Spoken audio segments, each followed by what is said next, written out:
और जो हमारा समाज भाजपा में बटा हुआ था वो सब एक जगह इकट्ठा हो गया और भारी ज़्यादा मजबूती बन गई। गठबंधन को बहुत ज़्यादा मजबूती बन गई और अदर कास्ट की भी भाजपा की जो वोट है वो भी गठबंधन को जागी। और सदैव सत्ता का विरोध भी सही नहीं होता। जो पहले वोट थोड़ी बीजेपी के साथ थी वे सब मिलकर एक तरफा पोलिंग चलेगा, क्योंकि संघर्ष से ही सारी चीज़ नहीं मिलती, सहयोग से भी बहुत कुछ मिल जाता है।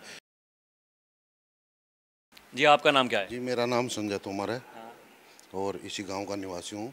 राष्ट्रीय लोकदल IT सेल का पश्चिम उत्तर प्रदेश का पूर्व अध्यक्ष रहा। अच्छा, तो नेताजी एक बात बताइए, ये जो गठबंधन हुआ अब की बार क्या जरूरत पड़ी थी गठबंधन करने की? इसका गठबंधन की बहुत ज़रूरत थी। इसलिए ज़रूरत थी कि हर वक्त किसी भी चीज़ को पाने के लिए संघर्ष का रास्ता ठीक नहीं होता। कभी कभी सहयोग के रास्ते से भी हम बहुत कुछ पा सकें। पिछले 10 साल से जयंत चौधरी जी सड़कों पर सिर्फ जयंत चौधरी और राष्ट्रीय लोकदल ही संघर्ष कर रहे थे किसान मजदूर सर समाज के लिए, और विपक्ष नाम की कोई चीज़ यहाँ नहीं थी। और जैसे सपा की बात आती है, सपा को राष्ट्रीय लोकदल ने संजीवनी दी पश्चिम उत्तर प्रदेश से, तब वो पूर्व तक बढ़ी।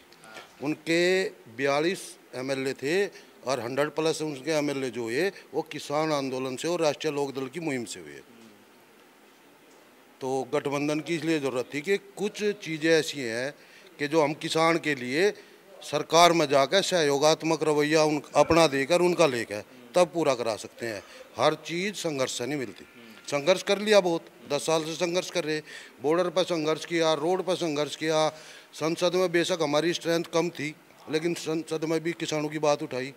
और राष्ट्रीय लोकदल ये एकमात्र ऐसी पार्टी है जो किसान और मजदूर युवाओं की बात करती है। तो देखिए ये बात तो कही जाएगी नेताजी, जब आप ऐसी बात बता रहे हैं तो पिछले 10 सालों में क्या आपको एक बार भी ये बात याद नहीं आई कि हमको सत्ता के साथ में जाना चाहिए लोगों के भले करने के लिए? हाँ बिल्कुल, आपका सवाल सही है, लेकिन पिछले 10 साल में ज़्यादातर पिछले 10 साल की नहीं, आप पिछले 50 साल का रिकॉर्ड उठाओ, राष्ट्रीय लोकदल सदैव सत्ता विरोधी ही रहा है। समय समय पर चौधरी अजीत सिंह के टाइम पर सत्ता में भागीदारी हुई बहुत शॉर्ट टाइम के लिए, लेकिन उस बीच में अगर भागीदारी हुई तो किसान मजदूर और सर समाज के लिए हमने बहुत काम करवाए। ये जो हमारा क्षेत्र है ये कृषि अर्थव्यवस्था पर आधारित क्षेत्र है और किसान मजदूर के लिए यहाँ पग पग पर हर काम हो रहा, जैसे बिजली, पानी, सड़क, बिजली घर, ये चीज़ जो ग्रास रूट लेवल पर किसानों को चाहिए थी उनकी भरपूर काम करा चौधरी अजीत सिंह जी ने। तो मतलब आपके हिसाब से ये गठबंधन जो है ये समय की ज़रूरत थी? बिल्कुल, ये समय की ज़रूरत थी और सदैव सत्ता का विरोध भी सही नहीं होता। आपको मैं अभी अपनी बात दोबारा रिपीट कर रहा हूँ कि संघर्ष से ही सारी चीज़ नहीं मिलती, सहयोग से भी बहुत कुछ मिल जाता है। सहयोग होने के कारण युवाओं को 3 साल की तो छूट मिली उत्तर प्रदेश में, पुलिस भर्ती और जो आदर्श वैकेंसीज निकलेंगी उनमें। तो यूँ जयंत चौधरी जी ने मांग उठाई, योगी जी ने स्वीकार कर ली, तो ये सहयोग की भावना का ही तो फल है। बताओ आप। योगी जी ने तो कहा कि देखिए मैं तो काफ़ी दिनों से चाह रहा था, बहुत पहले से चाह रहा था कि RLD जो है हमारे साथ में काम करे। आप लोग लेट से आए लेकिन आपका स्वागत है। नहीं, योगी जी का तो बाबा का तो कोई विरोध यहाँ पहले भी नहीं करा था। विरोध था सेंट्रल गवर्नमेंट का और विशेषकर MSP पे। तो बाबा ने तो ठीक ठाक बढ़िया व्यवस्था कर रखी। रात को किसी डाम जाओ, खेत में रोड पर जाओ, बस हाँ एक दिक्कत है जो आ रहा पशु की। धीरे धीरे बाबा भी है, हम भी आ गए, तो उसको भी उस समस्या का भी निस्तारण कर देंगे। मतलब मिलकर कर देंगे, मिलकर तो सब कुछ हो सके। देखिए सब भाई बैठे गांव के मिलकर यही तो चुनाव लड़ेंगे, एक तरफा चुनाव जाएगा यहाँ। देखिए यही बात ये कह रहे हैं कि जिस तरह से जो बिरादरी आपस में बटी हुई थी, किसान बिरादरी की मैं बात करूं, मैं एक जाति वर्ग की बात नहीं कर रहा, मैं पूरी जो 36 बिरादरी हैं, जितने भी किसान हैं, मैं उनकी बात कर रहा हूं कि जो आपस में पहले बटे हुए हुआ करते थे, कोई बीजेपी के पास, कोई RLD के पास, अब सब एक साथ आकर के सब बात कर रहे हैं अपने विकास की और जो अपने मुद्दे हैं किसानों के, उन मुद्दों को पूरा कराने की। और जैसे आपने अभी थोड़ी देर पहले एक भाई से क्वेश्चन किया कि जब ये बात थी तो चौधरी अजीत सिंह, जयंत चौधरी जी क्यों हार गए, उसका रीज़न मैं आपको बताऊं। मुजफ्फरनगर दंगा हुआ था 2013 में और वो बहुत प्रभावी रूप से पूरे देश में उसका बहुत प्रभाव पड़ा था। तो जब हमारे पड़ोस में ही दंगा हो रहा तो हमारे पर तो प्रभाव निश्चित पड़ना था। तो यहाँ किसान बिरादरी का मतलब जाट नहीं, जो खेती का काम करता है और खेती में सहयोग करता है, मजदूर वो भी किसान है। किसान बिरादरी डिस्ट्रॉय होगी तो ये धर्म के नाम पर बट गई, हिंदू मुस्लिम हो गया यहाँ। तो मतलब भाजपा की तरफ चले गए बहुत से और कोई भाजपा नु थोड़ा कि भाई और ते जीत किसानों ते जीती, मोस्टली जाटू ते जीती पश्चिम उत्तर प्रदेश में, आपको भी पता। और जो वे जाट भाजपा में जा रहे थे या किसान, वे राष्ट्रीय लोकदल में भी थे, भाजपा में थे, वे सब अब ज्वाइंट हो गए। तो यहाँ चुनाव तो है नहीं कहीं भी, पूरे पश्चिम उत्तर प्रदेश में चुनाव नहीं है, एक प्रक्रिया चल रही है चुनाव की। इनकी सब लोगों की जमानत जब्त होगी जो INDIA के हैं। आप एक बात बताइए, मुजफ्फरनगर, सहारनपुर, कैराना, तीनों सीट की मैं बात करूं, कैसा माहौल चल रहा है वहाँ? देखो, सबसे पहले मैं मुजफ्फरनगर की बताऊं आपको। संजीव बालियान जी वहाँ जमीन से जुड़े हुए नेता हैं। और रही बात भाई कह हरा दिया, ऐसा कुछ नहीं, उनको फेयर वोट मिली, हमारी वोट कम थी, हमने हार स्वीकार करी 2019 में। संजीव बालियान जी पश्चिम उत्तर प्रदेश में सबसे ज़्यादा वोटों से जीतेंगे।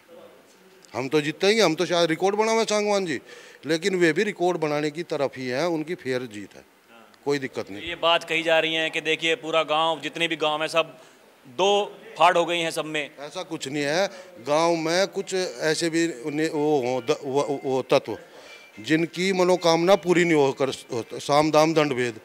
संजीव बालियान जी फेयर नेता हैं, तो कुछ लोग अपनी राजनीति चमकाने के लिए जातिवाद फैला रहे हैं, वहाँ धर्मवाद नहीं।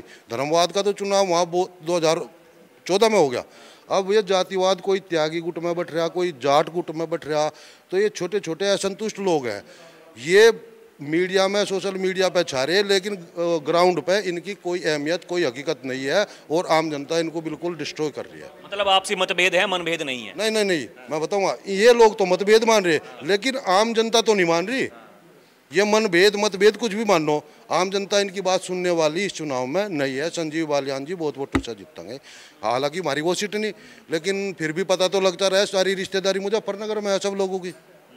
वही बात मैं पूछना चाह रहा हूँ कि देखिए तो आसपास में रिश्तेदारियां होती हैं, जुड़ रहे तो रिश्तेदारों के थ्रू तो जुड़ रहे हैं वहाँ मुजफ्फरनगर में। हम उनसे रोज बात करते हैं सुबह शाम, भाई क्या चल रहा है चुनाव में। चुनाव का दौर है, तो चुनाव में तो इंटरेस्ट होना जरूरी है। और ये जाति तो ऐसी है, अब चुनाव आते ही अपने खेत का काम भी छोड़ देगी, उस दिन पहले चुनाव देखेंगे।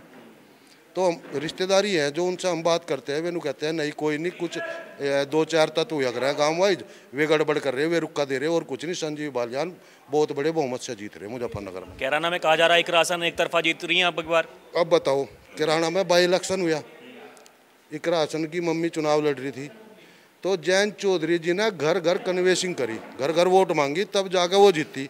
अब जयंत चौधरी जी नहीं है, हम इसमें NDA में आ गए, वो इंडिया से लड़ रही है। तो जब चुनाव हो लगा तब आपको हकीकत का पता चलेगा कि वहाँ पे प्रदीप बालियान पहले भी जीते थे, और अब राष्ट्रीय लोकदल मोस्टली किसान वर्ग साथ आ गया, तो वे बहुत वोटों से जीतेंगे, लाखों वोटों से जीतेंगे। जी, आपके कैसे विचार हैं?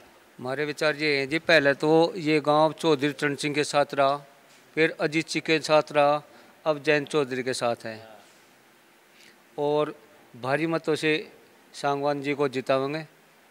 और जो गठबंधन हुआ बीजेपी का, जो पहले वोट थोड़ी बीजेपी के साथ थी, वे सब मिलकर एक तरफा पोलिंग चलेगा। ये बताइए, आप कह रहे हैं कि दादा से लेकर के पोते तक सबका साथ दिया, ये केवल गांव ने या आसपास के क्षेत्र ने पूरे ने? पूरे क्षेत्र ने दिया, और गांव तो बिल्कुल एक तरफा रहा, पहले से ही इस बात का तो रिकॉर्ड है। अकलोन गांव जितनी वोटों से लोन गांव ने जिताया, इतनी वोटों से और किसी गांव ने नहीं जिताया। आपका नाम क्या है? सतबीर जी। कैसा विचार रखते हैं, गठबंधन हुआ बीजेपी RLD का, ठीक हो गया? हाँ जी, बढ़िया हो गया जी। हाँ, यहाँ तो किसी भी उससे गठबंधन हो जाओ, सब लोग दल के साथ रहते हैं, लोग दल की वोट देते हैं। हाँ, देखिए सब, मैं एक बात जानना चाहता हूँ, सब लोग ये कह रहे हैं कि लोकदल के साथ में हम रहते हैं, तो पिछले 2 चुनावों में ऐसा क्यों हुआ कि जयंत चौधरी खुद, उनके पिताजी भी चुनाव हार गए थे, तब लोग, मतलब क्या आप लोगों ने साथ नहीं दिया था? नहीं, साथ दिया था जी, पर ये सरकार की कमी रही ज़्यादातर। सरकार न हराया, वोटों से नहीं हारा। हाँ, उसी सरकार के साथ में गठबंधन कर लिया, उसी से साथ में गठबंधन है। हाँ, तो आपका तो हारने का कोई सवाल ही नहीं, आपका तो हारने का कोई जो डर था वो डर के कारण ही गठबंधन कर लिया गया। डर के कारण नहीं करा, डर के कारण नहीं करा, वो तो उन्हें मिला, अपने आप कर लिया, हमने भी उनका साथ दे दिया। हाँ, मतलब जो नेताजी ने कर दिया वो ठीक है? वो ठीक है। तो कैसा विचार रखते हैं, किसका पलड़ा भारी है चुनाव में? गठबंधन का पलड़ा भारी है। NDA का कि इंडिया का? NDA का। पहले भी लोकदल के थे, आज भी लोकदल के हैं, और जो हमारा समाज भाजपा में बटा हुआ था वो सब एक जगह इकट्ठा हो गया और भारी ज़्यादा मजबूती बन गई, गठबंधन को बहुत ज़्यादा मजबूती बन गई और अदर कास्ट की भी भाजपा की जो वोट है वो भी गठबंधन को जा गई। तो मतलब ये बात बताइए कि गठबंधन होने से पहले जब बीजेपी और आरएलडी के नेता कार्यकर्ता अलग अलग हुआ करते थे तो कितना विरोध था इस क्षेत्र में? देखो, जब विपक्ष में थे तो पूरा विरोध था, अब पक्ष में हो गए तो विरोध खत्म हो गया। इसमें तो कोई आगे कहने वाली कोई बात ही नहीं रही।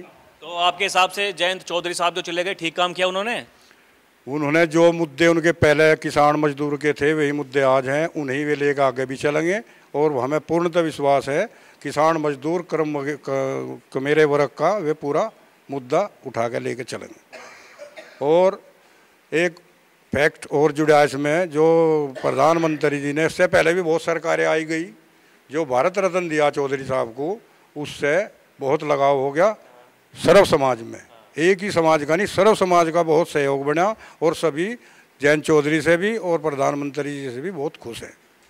तो देखिए, आरोप तो ये भी लगते हैं कि जो प्रधानमंत्री जी ने ठीक चुनाव से पहले ये घोषणा की भारत रत्न की, 10 साल से उनकी सरकार है, तो ये अगर उन्हें भारत रत्न देना ही था तो पहले दिया जा सकता था।